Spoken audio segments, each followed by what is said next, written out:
એક વસ્તુ યાદ રાખો, ભીડમાં તો બધા સારા થઈને બેઠા હોઈએ. પવિત્ર વ્યક્તિ કોને કહેવાય? જેનું એકાંત પવિત્ર હોય, જ્યાં કોઈ જોનારું ન હોય, કોઈ દેખનારું ન હોય, કોઈ પૂછનારું ન હોય, કોઈ ટોકનારું ન હોય, કોઈ સમજાવનારું ન હોય, છતાંય એની પવિત્રતા અકબંધ હોય ને, એ જ વ્યક્તિ સાધુ છે, એ જ સંત છે, એ જ મહાપુરુષ છે. અને એટલા માટે વૈષ્ણવના એકાંત પવિત્ર હોય છે. અને બહુ મહત્વનું છે, જેને એ ભાન હોય મારો ઠાકોરજી મને જોઈ રહ્યો છે, અને એ વાતનો ભય નહીં, એને આનંદ હોય. મારા એક એક જપેલા નામને ઠાકોરજીએ સાંભળ્યું છે, મારા એક એક કરેલા સત્કર્મોને ભગવાને જોયું છે. આ દુનિયા જુએ ન જુએ, એ વખાણે ન વખાણે, એ પ્રશંસા કરે ન કરે, કોઈ વાંધો નહીં, મારા ઠાકોરજી મને જોઈ રહ્યા છે. જો ઉપરણું મળે તો આભાર માનજો કે ઠાકોરજી આશીર્વાદ મોકલાયા. કદાચ લિસ્ટમાં તમારું નામ ભૂલાઈ જાય તો એ દુઃખી ન થતા, મનમાં આનંદ કરજો, ઠાકોરજીએ મારી સેવા પોતાની પાસે રાખી લીધી, કોઈની આગળ છતી ન થવા દીધી. આ ભાવ સમજણ સારી હોય ને તો વિપરીત સંજોગોમાં પણ આનંદમાં રહી શકાય. પણ સમજણ જ નબળી હોય ને તો સારા પ્રસંગોમાં પણ માણસ દુઃખી થઈને ઘરે પાછો આવતો હોય. જો ને બધાને આગળ કર્યા, હું તો પાછળ રહી ગયો, બધાના નામ બોલાયા ને મારું જ ભૂલાઈ ગયું, પેલા મને આગળ કર્યો ને પેલાને આગળ કર્યો. લોકો એમાંય રાગ દ્વેષ લઈને આવે. એક વસ્તુ મારી યાદ રાખજો જીવનભર, જ્યારે પણ કોઈ અલૌકિક સ્થાને, અલૌકિક કાર્યોમાં, અલૌકિક વ્યક્તિ કે પ્રભુની પાસે ઉભા હો, ત્યારે લૌકિક વ્યવહારની ક્યારે આશા ન રાખતા. લૌકિક જગ્યાએ જાઓ ત્યાં લૌકિક વ્યવહારની આશા રાખો, ઠીક છે. અલૌકિક સ્થાનોમાં, અલૌકિક વ્યક્તિ આગળ, અલૌકિક કાર્યોમાં ક્યારે પણ લૌકિક વ્યવહારની આશા નહીં રાખે. લો, અમે તો હવેલીમાં ગયા અને જે ચાનું ના પૂછ્યું, તો ચા પીવા આવ્યા હતા. ત્યાં શેના માટે ગયા હતા એનો વિચાર તો સમજીએ. જ્યારે જ્યારે અલૌકિક સ્થાનોમાં લૌકિક યશ, કીર્તિ યા લૌકિક વ્યવહારની આશા રાખશો ને તો લૌકિકતા પામીને આવશો. જ્યાં અલૌકિક ચિત્ત કરવા ગયા છીએ, મનની લૌકિકતાને દૂર કરી અલૌકિકતાનો અનુભવ કરવા ગયા છે, ત્યાં ક્યારેય લૌકિકતાની અપેક્ષા અને પ્રદર્શન નહીં કરવું. અને એ પણ વસ્તુ ધ્યાન રાખવી, જ્યારે પણ કોઈ અલૌકિક ધામમાં, તીર્થમાં, અલૌકિક તત્વો પાસે જાઓ, ત્યાં માણસોએ ઊભી કરેલી અવ્યવસ્થાને કારણે ભગવાન જોડે વેર બાંધીને નહીં આવવું. લો, અમે તો ગિરિરાજજી ગયા ને વ્રજમાં ગયા ને ત્યાં તો બધાનો આવો વ્યવહાર ને આવું ગંદુ નામ હતું ના, હવે તો ગિરિરાજજી જવું જ નહીં. અરે ગિરિરાજજી શું બગાડ્યું છે? એ અવ્યવસ્થા છે તો માણસની છે. અમે તો નાથ દ્વારા ગયા ને ત્યાં તો આવી ભીડ ને આમ હતું, હવે તો શ્રીનાથજી, અરે પણ શ્રીનાથજી શું બગાડ્યું છે? આ વ્યવસ્થા તો માણસની છે. માણસોએ બગાડેલી વ્યવસ્થાને કારણે તીર્થ અને ભગવાનની ક્યારે પણ નિંદા કરીને આવવું નહીં, અભાવ લઈને આવવું નહીં. કારણ આ બધી જ વ્યવસ્થાઓ માણસના હાથમાં છે અને એ સાચવી નથી શક્યો, એ પ્રોબ્લેમ છે. અરે હું તો કોઈ મંદિર આની નહીં, દુનિયાની જ વ્યવસ્થા જુઓ. દુનિયામાં એટલું અન્ન પાકેજ છે કે દરેકનું માણસનું પેટ ભરાય, પણ આ માણસની અવ્યવસ્થા છે કે ભૂખ્યા સુધી ભોજન પહોંચવા નથી દેતું. ભાવ ટકાવવા માટે લોકો અન્નને દરિયામાં નાખી દે છે, પણ ભૂખ્યાના પેટ સુધી પહોંચવા નથી દેતા. ભગવાન તો એટલું પકવે જ છે કે દરેકના પેટ ભરાય ને કોઈ ભૂખ્યો ન સુવે. આ માણસે વ્યવસ્થા બગાડેલી છે એટલે ભૂખ્યા સુધી અન્ન પહોંચતા નથી. અને આરોપ ભગવાન પર આવે છે. તો જે ચર્ચા કરી રહ્યા છે, સતરૂપ પરમાત્મા છે. બીજું તત્વ કહ્યું ચિદરૂપ પરમાત્મા છે. ચિતિ જ્ઞાને ભગવાન સર્વજ્ઞ છે, બધું જ જાણનારો છે, એનાથી કાંઈ છૂપું નથી. અંતર્યામી સમસ્તાનામ ભાવમ જાનતી માનસમ. શિક્ષાપત્રમાં હરિરાયજી કહે છે કે દરેકના હૃદયની જાણનારો છે. અને એટલે ન ચાતુર્યમ પ્રયોજકમ, બધે જ ચતુરાઈ કરજો, હોશિયારી બતાવજો. ભગવાન આગળ પોતાની ચતુરાઈનું પ્રદર્શન ન કરતા, કારણ કે ચતુર શિરોમણી છે. ચતુર ચિંતામણી ગુસાઈજીને કહીએ છીએ આપણે. ભગવાન આગળ ભોળા બનીને જાઓ ને એમાં જ લાભ છે. અમુક જગ્યાએ હોશિયારી ન બતાવી એ જ હોશિયારી છે. પ્રભુ આજ જોઈને હસવું મને હજારો વાર આવે છે. ભગવાન તારા બનાવેલા તને બનાવે છે. તે જેને બનાયા એ હવે તને બનાવવામાં લાગે છે. પ્રભુ આગળ નિર્દોષ થઈને જઈએ. નિર્દોષ ભક્તો ભગવાનને ગમે છે. ચિદ તત્વ પરમાત્મા પ્રભુ સર્વજ્ઞ છે. ત્રીજું તત્વ પરમાત્માનું કહ્યું આનંદ તત્વ. જો સુખ અને આનંદમાં ફરક છે. લઈને મળે એ સુખ, આપીને મળે એ આનંદ છે. જમીને મળે એ સુખ, જમાડીને મળે એ આનંદ છે. ભોગવીને મળે એ સુખ અને ભોગ ધરીને મળે એ આનંદ છે. જો આપણે ત્યાં તો મહાપ્રસાદની મહત્તા છે. ઠાકોરજીને ધરીને મળે પ્રસાદ અને વૈષ્ણવને વાટીને જે લો એ મહાપ્રસાદ છે.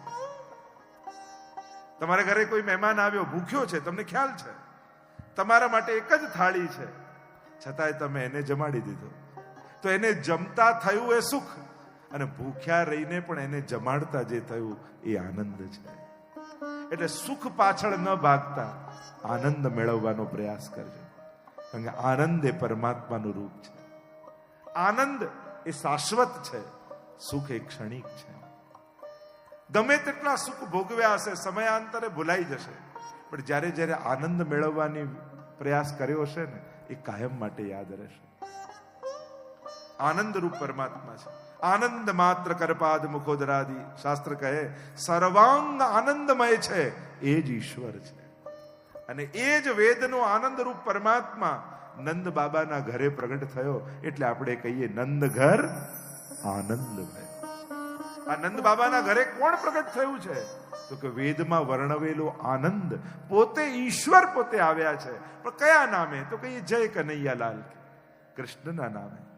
પણ કૃષ્ણ શબ્દનું ડેફિનેશન, વ્યાખ્યા જ થાય કૃષિર ભૂવાચકો શબ્દ ણશ્ચ નિવૃત્તિવાચક તયો રૈક્ય પરબ્રહ્મ કૃષ્ણ ઇત્ય વિધીયતે. કૃષ્ણ ભૂ સત્તાયામ, કૃષ્ણનો અર્થ થાય સત્તા અને સ્નનો અર્થ થાય આનંદ.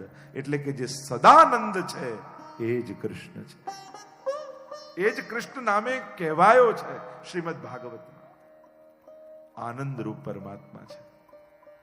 જો કોઈ ડોક્ટરને પૂછો કે લાંબુ જીવવા માટે શું કરવું, તંદુરસ્ત જીવવા માટે શું કરવું, દરેક ડોક્ટર એમ કહે છે કે આનંદમાં રહેવું.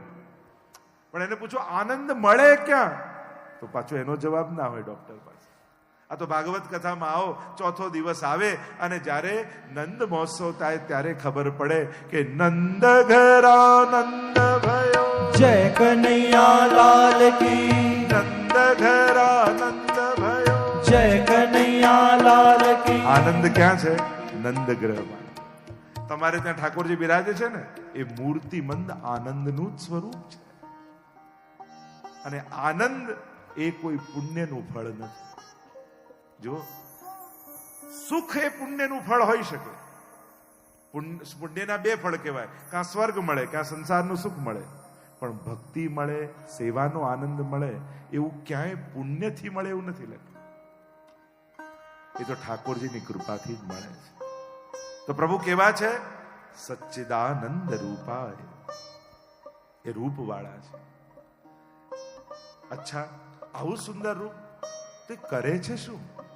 તો વર્ણન કરતા વ્યાસજી બોલ્યા સચ્ચિદાનંદ રૂપાય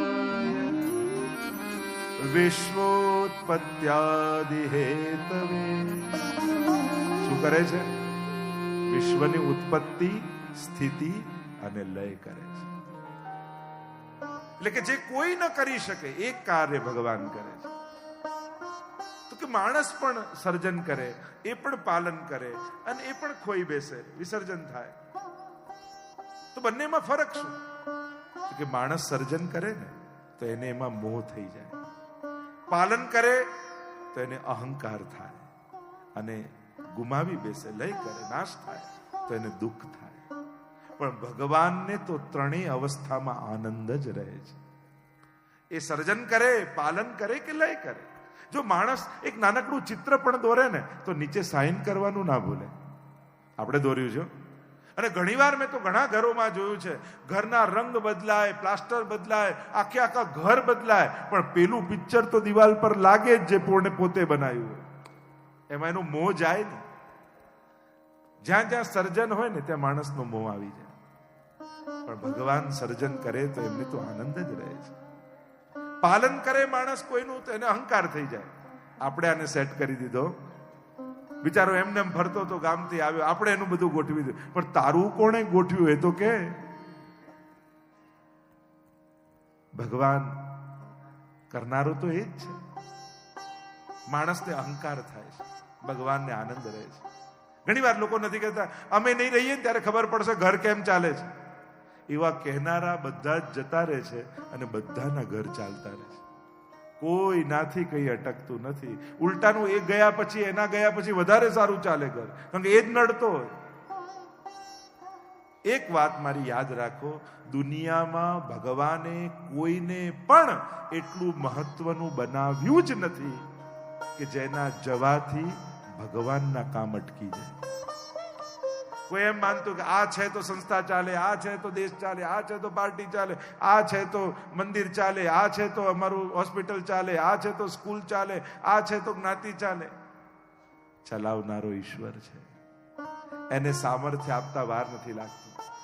કોઈ એટલું આ દુનિયામાં મહત્વનું નથી જેથી ભગવાનનું કામ અટકે.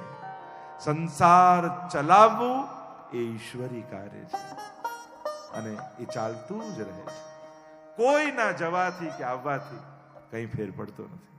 આ તો આ પાણી ભરેલું હોય કોઈ પાત્રમાં, તમે આંગળી નાખો, તમને એમ થાય જો કેવો પાણીમાં ખાડો પડી ગયો, પણ આંગળી કાઢો, ક્યાં ખાડો ભરાઈ જાય ખબર ન પડે. એમ દુનિયામાં કહેવાતો બહુ જ મહત્વનો માણસ એ પણ દુનિયાથી જાય છે ને તો એની જગ્યાએ બીજો કોઈ આવી જતો હોય છે, પણ કોઈના કોઈ કામ અટકતા નથી હોતા. દુનિયા ચાલતી જ રહે છે, કારણ કે ચલાવનારો ઠાકોરજી છે. વિશ્વની ઉત્પત્તિ, સ્થિતિ અને લય કરનારા પરમાત્મા.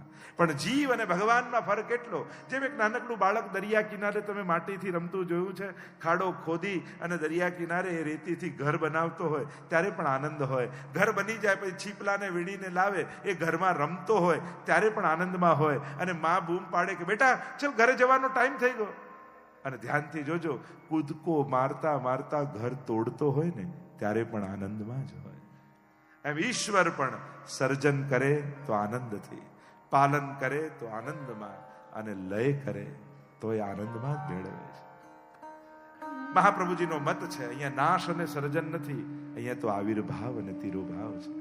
એની તો ચર્ચા આગળ જ્યારે ચતુશ્લોકી ભાગવત આદિના દર્શન કરીશું ત્યારે કરીશું. શુદ્ધાદ્વૈત બ્રહ્મવાદમાં મહાપ્રભુજી કઈ રીતે આ જગત અને સૃષ્ટિનું પાલન અને લય બતાવે છે, સર્જન અને લય બતાવે છે. એક નાનકડી ટાંકણી કોઈ તમને એમ કે આ એમને બની ગઈ તો તમે માનો? આ ટાંકણી એમને બની ગઈ છે, કોઈ માનવા તૈયાર થાય? તો એક નાનકડી ટાંકણીને આપણે માનવા તૈયાર નથી થતા કે એમને બની ગઈ, પણ કોઈ બનાવનારો છે એમ માનીએ છે. તો આખા બ્રહ્માંડને જોઈ તમને કેમ ભરોસો નથી આવતો કે એનો બનાવનારો ઈશ્વર કોઈ છે? એક ટાંકણી એમને બની જાય, માનવા તૈયાર નથી થતા, તો આખું બ્રહ્માંડ એમને બની ગયું એમ કેમ માની શકાય? આગળ તો એની ચર્ચાઓ આપણે કરીશું કે કઈ રીતે ભગવાન એનું સર્જન કરે છે, પાલન કરે છે અને પોતાનામાં લય કરે છે. વિશ્વોત્પત્યાદિ હેતવે, તો કહું કે બહુ મોટા કામ કરતા હોય ને એ સ્વભાવના બહુ આકરા થઈ જાય. જે બહુ જ મોટું કામ કરતો હોય ને એ સ્વભાવનો બહુ કઠોર થઈ જાય. તો ભગવાન જ્યારે આટલું મોટું કાર્ય કરે તો ભગવાનનો સ્વભાવ કેવો છે? તો કહ્યું આનો જેવો સ્વભાવ છે એવો તો કોઈનો નથી. કહ્યું તાપત્રય વિનાશાય. પ્રભુનો સ્વભાવ કેવો કે ત્રિવિધ તાપોનો નાશ કરો. હરી લેનારા હરી છે પરમાત્મા. 3 પ્રકારના તાપ કયા છે, આદિ ભૌતિક, આધ્યાત્મિક, આદિ દૈવિક. જો પાપનું ફળ છે તાપ, માણસ પાપ કરે પછી તો તાપ જીવનમાં આવવાના છે. પણ માણસને પાપમાં મજા આવે છે, પણ દુઃખ ભોગવવું ગમતું નથી. લીમડાનું બીજ વાવ્યું હશે તો એમાં ક્યારે આંબો નહીં આવે. જો એક વસ્તુ જીવનમાં લખી રાખજો, મારા જીવનના દુઃખનું કારણ હું પોતે જ છું. બીજો કોઈ પણ વ્યક્તિ આપણા દુઃખનું કારણ હોઈ જ ન શકે. કોહુ ન કાહુ સુખ દુઃખ કરદાતા, નિજ કૃત કર્મ ભોગ હી સબ્રાતા. તુલસીદાસજી પણ કહે છે, કોઈ કોઈને સુખ નથી આપતું, કોઈ કોઈને દુઃખ નથી આપતું, બધા પોતાના કરેલા જ ભોગવે છે. અને જે દિવસે આ વાત સમજાઈ જાય ને કે મારા દુઃખનું કારણ હું જ છું, તો ભગવાન પ્રત્યે બધી જ ફરિયાદો સમાપ્ત થઈ જાય. આ ભગવાન સામે ફરિયાદ કેમ છે? કારણ કે આપણે આપણા દુઃખનું કારણ બીજા કોઈને માનીએ છીએ. અને છેલ્લે બીજો કોઈ ન દેખાય તો ભગવાનને ગણી લઈએ. ભગવાન તને માન, મને દુઃખી કરવામાં શું મજા આવે છે? ભગવાન કે કોઈ મજા નથી આવતી, કારણ કે હું દુઃખ આપતો જ નથી. આપે કોણ? જેની પાસે હોય. હે ને? કોઈ વસ્તુ કોણ આપી શકે? જેની પાસે હોય. જેની પાસે ધન હોય એ જ ધન આપી શકે, હોય જ નહીં શું આપી શકો? ભગવાન અને દુઃખ આ બંને એક જગ્યાએ ભેગા થઈ જ ન શકે. કોઈ સૂરજને એમ કે તું રાત્રે નીકળે બરાબર છે, દિવસે નીકળીને બતાવ. કોઈ કે દિવસે તો નીકળે બરાબર છે, રાત્રે નીકળીને બતાવ તો તને માની જો. સૂર્ય કહે મારો અભાવ જ રાત છે. જો હું નીકળું તો એ રાત કહેવાય જ નહીં, દિવસ જ થઈ જાય. અંધારું એ પોતાનું કોઈ અસ્તિત્વ અંધારાનું હોતું જ નથી.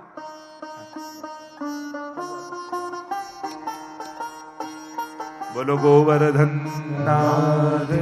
વલ્લભાધીશ કી જય. પૂજ્ય ચરણોને તાળીઓથી આપણે વધાવીએ. આપ શ્રી આપનો કિંમતી સમય કાઢીને આપણી આ દિવ્ય સત્સંગ મહોત્સવમાં પધાર્યા અને હીરપરા પરિવારને આશીર્વાદ પ્રાપ્ત થયા, તો આપનો ખૂબ ખૂબ આભાર આપણે દર્શિત કરીએ. અને નિત્ય આપ આપણા કથામાં પધારે એવી વિનંતી સાથે આપ શ્રી વિદાય થઈ રહ્યા છે. બોલો ગોવર્ધન નાથ કી જય, કૃષ્ણ કનૈયા લાલ કી જય, શ્યામ સુંદર શ્રી અમને મહારાણી કી જય. તો જે ચર્ચા કરી રહ્યા છે, સૂર્યનો અભાવ જ રાત છે, એમ જ ભગવાનનો અભાવ જ દુઃખ છે. ભગવાન ક્યારેય કોઈને દુઃખ આપતા જ નથી, કારણ કે એમની પાસે છે જ નહીં, હોઈ જ ન શકે. ભગવાન તો આનંદની મૂર્તિ છે. દુઃખ તો માણસ પોતાના કર્મોથી ઉભા કરે છે. એટલે ક્યારેય પણ એમ નહીં કેવું કે ભગવાન દુઃખ આપે છે. ભગવાન આપી જ ન શકે. અને આ દુઃખનું મૂળ કારણ શું છે? ઘણી બધી ચર્ચાઓ છે, આગળ જેમ જેમ સમય જતો હશે એમ કરતા જઈશું. સાચા દુઃખનું અજ્ઞાન એ જ દુઃખનું કારણ છે. જે દિવસે સાચા દુઃખનું ભાન થશે ને, એ દિવસે મનના બધા જ દુઃખો સમાપ્ત થઈ જશે. અને સાચું દુઃખ કયું છે? ભગવાન કૃષ્ણથી વિખૂટા પડે હજારો જન્મોનો અંતરાય થઈ ગયો છે. અને હૃદયમાં તાપ ક્લેશનો આનંદ જેને તિરોધાન થયો છે, એવો હું જીવ. એ આનંદ રૂપ પરમાત્મા હૃદયમાં બિરાજતો અંશ રૂપેનું તિરોધાન છે. અને ભગવાન તે વિખૂટા પડે હજારો જન્મોનો અંતરાય, જ્યારે આત્માના દુઃખનું ભાન થશે ને કે ભગવાન તે વિખૂટા પડે કેટલા જન્મો થઈ ગયા, હવે ક્યારે એની પ્રાપ્તિ થશે? આત્માના દુઃખનું ભાન થશે, એક જ ક્ષણે મનના દુઃખો સમાપ્ત થઈ જશે. કારણ કે આ મનના દુઃખો તો કલ્પિત છે.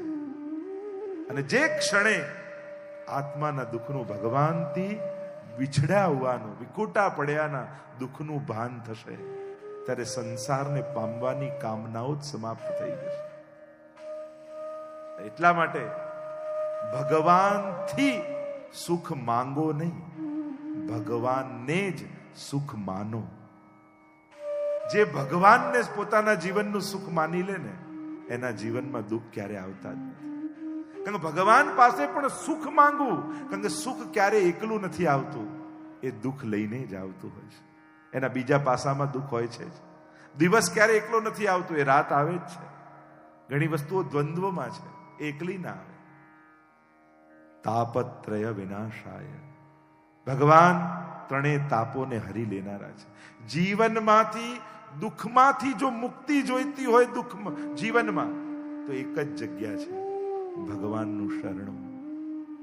માણસ મદદ કરી શકે, સુખી ના કરી શકે. ગમે તેટલો સમર્થ વ્યક્તિ કેમ ન હોય, તમારો નિકટનો સગો કે સ્વજન કેમ ન હોય, તમારો ગાઢ મિત્ર કેમ ન હોય, એની સીમા તમને મદદ કરવા સુધીની જ છે. સુખી કરવાનું સામર્થ્ય એનામાં નથી. સુખ તો કેવલ ઈશ્વર જ આપી શકે છે. અને કોરોનામાં તો આપણે જોઈ લીધું ને, આપણે જ આપણા ફ્રેન્ડ સર્કલને મેસેજ કર્યા હતા, આવતા નહીં, પોઝિટિવ છું. ગમે તેટલો સમર્થ વ્યક્તિ કેમ ન હોય, આપણે જ ના પાડવી પડે, કોઈ જોડે ના આવતા, નજીક ના આવતા, ઘરે ના આવતા. માણસ આશ્વાસન આપી શકે, આશ્વાસન દુઃખને હલકું કરી શકે, પણ આશીર્વાદ તો ઈશ્વર આપી શકે, જે સુખની પ્રાપ્તિ કરાવી શકે.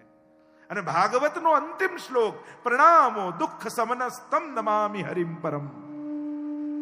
સમસ્ત દુઃખોની સમાપ્તિ નો એક જ પ્રકાર છે, બે હાથ જોડી અને ત્રીજું માથું ઠાકોરજીના ચરણોમાં નમાવી દો, એને વંદન કરી દો. એની કૃપાથી સમસ્ત દુઃખોનો આત્યંતિક નાશ થઈ જશે. તાપત્રય વિનાશાય. પણ આ છે કોણ જે ઈશ્વરની તમે વાત કરી રહ્યા છો? કોની કથા ભાગવતમાં છે? તો કહ્યું શ્રી કૃષ્ણાય વયમ નુમઃ. એવા શ્રી કૃષ્ણને અમે નમન કરીએ છીએ. નુમ ધાતુ સ્તુતિના અર્થમાં છે, એમ તો પ્રશંસાના અર્થમાં છે, પણ ભાગવતના ક્યાંક અર્થોમાં એને નમનના રૂપમાં પણ વપરાય છે. અમે સ્તુતિ કરીએ છીએ અથવા કહ્યું અમે નમન કરીએ છીએ. કોને? ભગવાન શ્રી કૃષ્ણને. ભાગવતની કથા એ શ્રી કૃષ્ણની કથા છે, એના નાયક શ્રી કૃષ્ણ છે. એને અમે વંદન કરીએ છીએ, કારણ કે એને કરેલા વંદન એ સમસ્ત દુઃખોને હરી લેનારા છે. વૈષ્ણવ એને જ કહેવાય જેના માથા ઉપર પ્રસાદી ચંદન હોય, હાથથી સૌને વંદન હોય, પગમાં સંસ્કારોનું બંધન હોય અને ઘરમાં નંદ નંદન હોય. એ જ વૈષ્ણવ છે.